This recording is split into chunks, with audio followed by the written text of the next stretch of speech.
नमस्कार दोस्तों।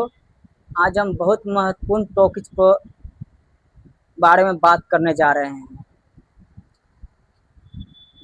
आजकल बहुत सारे लोन का डिफ़ॉल्ट हो रहे हैं।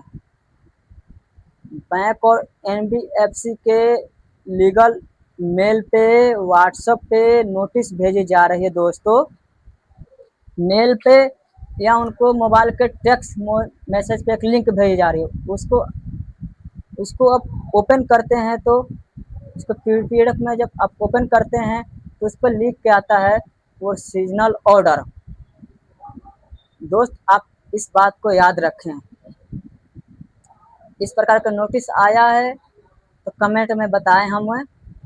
वो सीजनल ऑर्डर, इस प्रकार के नोटिस बहुत सारे आ रहे हैं।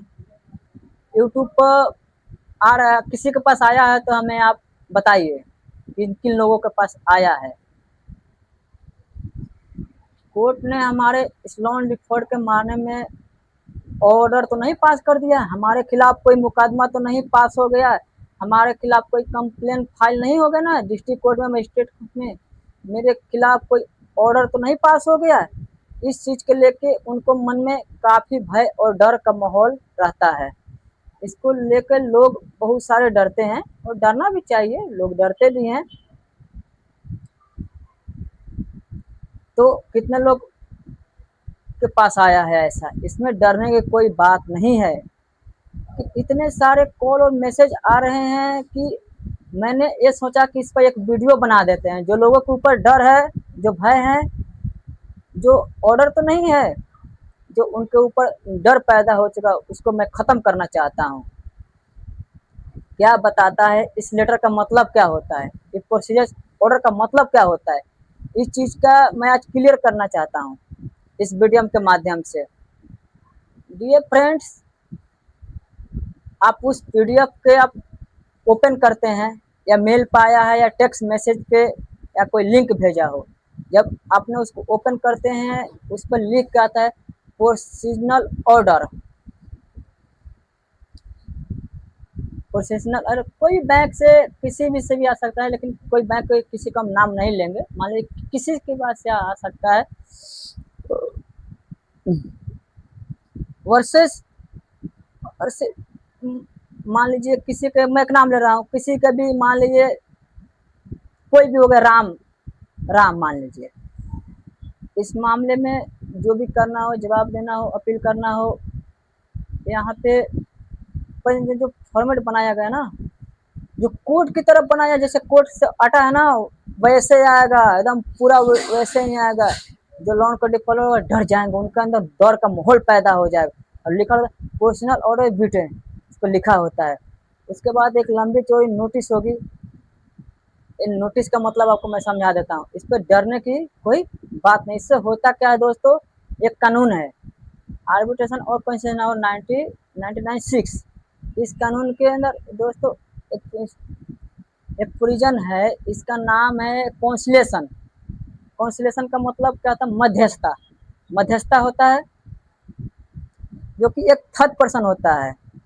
थर्ड पर्सन होता है जो बैंक और एनबीएफसी के आपके बीच में लोन का डिफॉल्टर हो, लोन का एनबीएफसी के बीच में सुलह करवाने का काम करेगा, उसको कहते हैं रिकवरी। जिसे वो सुलह करवाते हैं, जैसे सेटलमेंट, सेटलमेंट ही ज़्यादातर तो सेटलमेंट ही होता है, तो उसको सेटलमेंट एग्जाम्पल के तौर पर हम सेटलमेंट ले लेते, जैसे सेटलमेंट हो गया।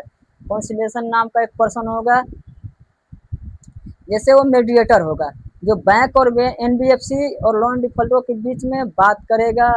पेमेंट का लेकर झगड़ा है, उसको सुलहनामा समझौता दोनों से बात करेगा, बैंक से भी बात करेगा और दोनों से बात करके दोनों के सहमति से और उनको बात से मैटर ख़त्म करने का कोशिश किया जाएगा।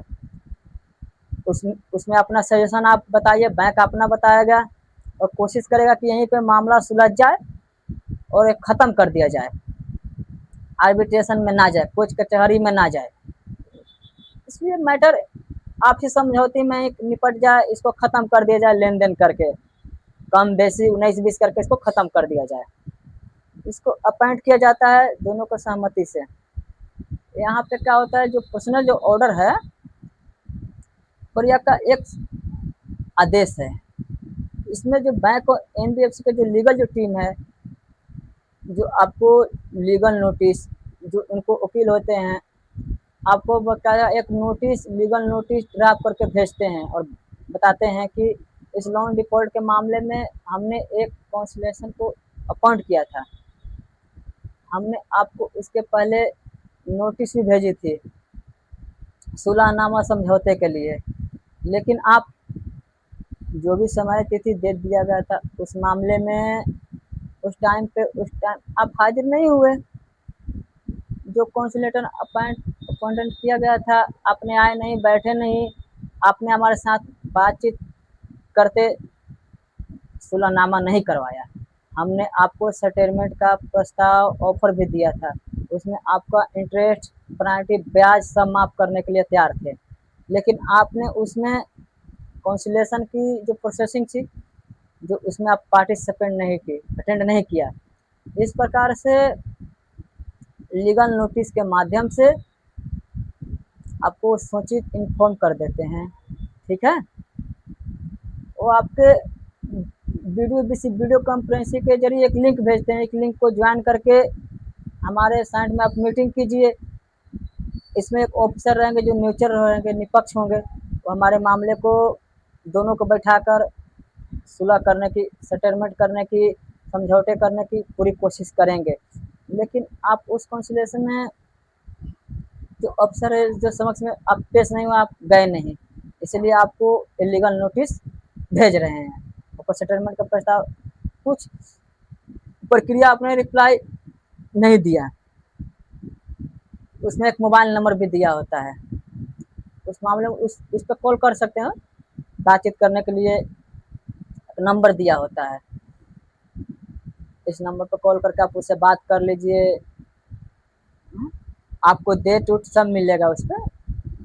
मध्यस्थता के माध्यम से उस मैटर को सॉर्ट आउट करने की पूरी कोशिश की, लेकिन आपने उस मीटिंग को ज्वाइन नहीं किया। अब हम आपको खिलाफ में आगे कानूनी कार्रवाई करेंगे। इस प्रकार से ये पूरा नोटिस बना के भेजा जाता है। इस नोटिस का नाम कह दीजिए पर्सनल ऑर्डर।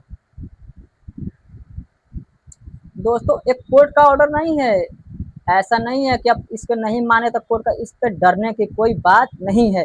मैं आपका बिल्कुल डर खत्म कर देना। प्रोसेसिंग ऑर्डर, लीगल नोटिस के जवाब आप दें, अपना रिप्लाई फाइल वकील के माध्यम से, इस पे कोई डरने की बात नहीं है। मैं अपना बात यहीं ख़त्म करना चाहता हूँ। जय हिंद, जय भारत, वंदे मातरम।